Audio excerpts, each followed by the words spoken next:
नमस्कार विद्यार्थी मित्रांनो, आपण या ठिकाणी पाहणार आहोत 3 अंकी संख्यांचा गुणाकार। तर या ठिकाणी बघा 945 गुणिले 375 अशी संख्या आहेत बघा, त्यांचा आपल्याला गुणाकार करायचा आहे। आपण काय केलेलं आहे, या ठिकाणी छान पद्धतीने असं घर आखून घेतलेलं आहे आणि त्याच्यामध्ये 945 गुणिले 75 असे लिहिलेलं आहे।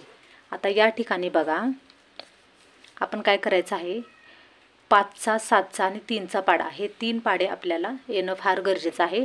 तर या ठिकाणी मी काय केलेलं आहे बघा, 5चा पाडा लिहिला आहे, 7चा लिहिला आहे आणि 3चाही लिहिलेला आहे। तर सर्वप्रथम आपण काय करायचं आहे, 5ने आपल्याला ह्या तिन्ही संख्यांना काय करायचं आहे, गुणायचं आहे।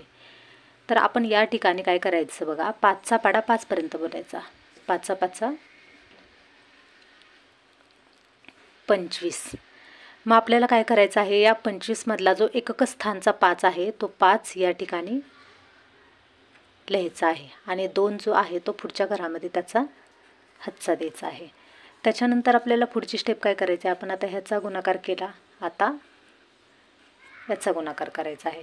बघा 5चा पाडा 4 पर्यंत बोलायचा, 5 चौक 20 आणि आपल्याला काय करायचं आहे, 5 चौक 20 आणि ह्या 20मध्ये 2 जो हातचा आहे तो मिळवायला विसरायचं नाही आहे। तर 5 चौक 20, 20 आणि 2 22, 22चे 2 आणि हातचा या ठिकाणी आला 2। आता आपण काय करायचं आहे बघा, 5चा पाडा 9 पर्यंत बोलायचा आहे। आता आपण 5ने 5ला गुणले, 5ने 4ला गुणले, आता 5ने 9ला गुणायचं आहे बघा, 5 9 45।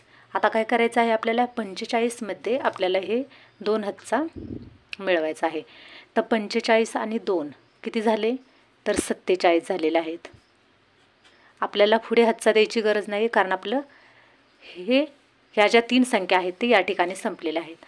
त्याच्यानंतर बघा आता 7 आहे दशक स्थानी, त्याच्यामुळे आपण या ठिकाणी 0 देऊ शकतो किंवा आपण देवाचं घर म्हटलं तरी चालेल। मधोमध्ये एक रेष मारा, कारण 0 दिलं तर बऱ्याच वेळा गोंधळून जातो। कारण आपण काय होतं, पुढचा गुणाकार लिहिताना जर त्याच्यामध्ये 0 आले तर आपल्याला असं वाटतं आपण दिलाय आणि मुले गोंधळून जातात। कारण मी क्लास घेते त्याच्यामुळे माझ्या लक्षात येतं की या ठिकाणी जर 0 लिहायला सांगितलं आणि पुढं जर 0च आलं तर मुलं असं गोंधळून जातात की या ठिकाणी 0 लिहिलं आहे म्हणून।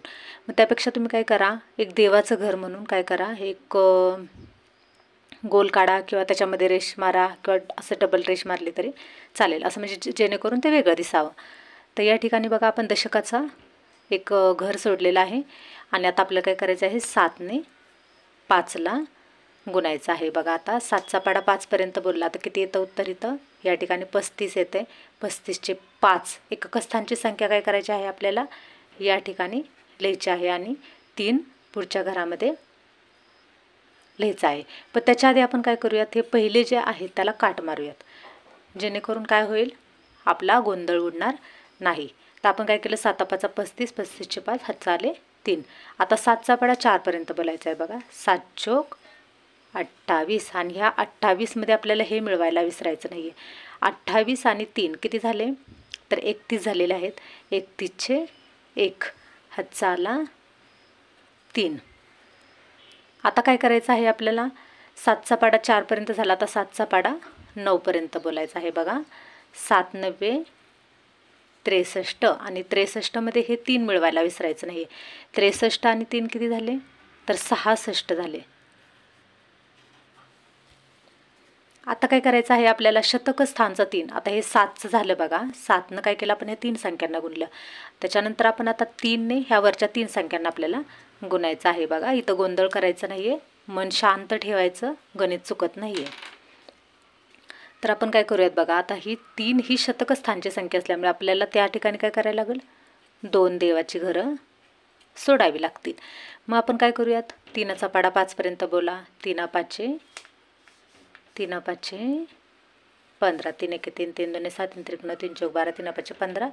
15चा जो 5 आहे तो 5 आपल्याला या ठिकाणी लिहायचा आहे आणि हातचा दुसऱ्या घरामध्ये द्यायचा आहे। हे पहिलं कट मारून टाका बघा, 3 5 15, 3 5 15, 15चा 5 हातचा आला 1। आता आपण इकडून इकडं गुंतोय त्याच्यामुळे हातचे देताना गडबडायचं नाही आहे, हातचे आपण कदाचित इकडं इकडं कुठेही देता, क्लास घेताना मला ते समजतं की मुलं हातचे देताना चुका करतात. आपण गोंधळून जायचं नाही आहे. 3 5 15, 15 5 हातचा आला 1. आता काय करायचं आहे, 3 ने 4ला गुणायचं आहे. 3 चोक 12, 12मध्ये 1 हातचा मिळवा, 12 ने 1 13, 13चे 3 हातचा आला 1. हे लगेच खोडून टाका, जो पुढच्या घरामध्ये हातचा आलेला आहे बघा. आता आपण काय केलं, 3 चोक 12 झाला. आता 3 9 27, 27 आणि 1, 3 9 27, 27 आणि 1, त्याच्यामध्ये हातचा मिळवायचा आहे. या ठिकाणी 28 उत्तर आलेलं आहे, कारण आता याच्यानंतर पुढं संख्या नाही आहे, त्याच्यामुळे आपलं हे उत्तर इथंच या ठिकाणी संपून जाते. आता आपल्याला काय करायचं आहे बघा, गुणाकाराची जेव्हा आपण क्रिया करतो त्याच्यामध्ये आपल्याला बेरीज करावी लागते. भागाकार असेल तर वजाबाकी येते आणि गुणाकार असेल तर त्याच्यामध्ये बेरीज येते, कारण गुणाकार म्हणजे एक प्रकारची बेरीजच असते आणि त्याच्यामध्ये हे पुढच्या स्टेपमध्ये बेरीज येते. बघा आता या ठिकाणी काय करायचं आहे, 5चे 5 आणि त्याच्यानंतर बघा 2 आणि 5 किती आलं उत्तर, 7 आलेलं आहे बघा. 7 ने 1 8, 8 आणि 5 किती, 8च्या पुढे 5 मोजा, 9 10 11 12 आणि 13, तर 13चे 3 हातचा आला 1. बघा या ठिकाणी मी काय केलेलं आहे, हातच्यासाठी एक घर सोडलेलं आहे. 4 आणि 6 किती झाले, 10 झाले, 10 आणि 3 13, 13 ने 1 14, 14चा 4 हातचा आला 1. 8 आणि 6 किती, 6 आणि 8 किती आले, तर बघा 6च्या पुढे आपण मोजायचे आहे बघा. आता आपण काय करूयात, 8 आणि 1 9 आणि 9मध्ये 6 मिळवूयात. तर बघा 9मध्ये 6 मिळवायचे आहेत ना, 10 11 12 13 14 आणि 15, तर किती आले या ठिकाणी, तर 15 आलेलं आहे बघा. 15चे 5 हातच्या आला 1, 2 आणि 1 उत्तर आलेलं आहे 3. तर या ठिकाणी आपलं उत्तर किती आलेलं आहे, या ठिकाणी आपलं उत्तर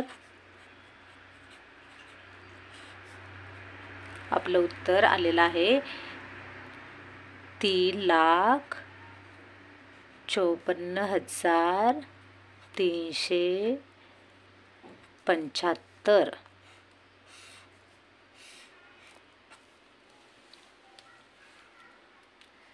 बघा अशा पद्धतीने जर आपण घर आखून गुणाकार केला तर आपल्या हातचे चुकत नाही, एकदम परफेक्ट येतं.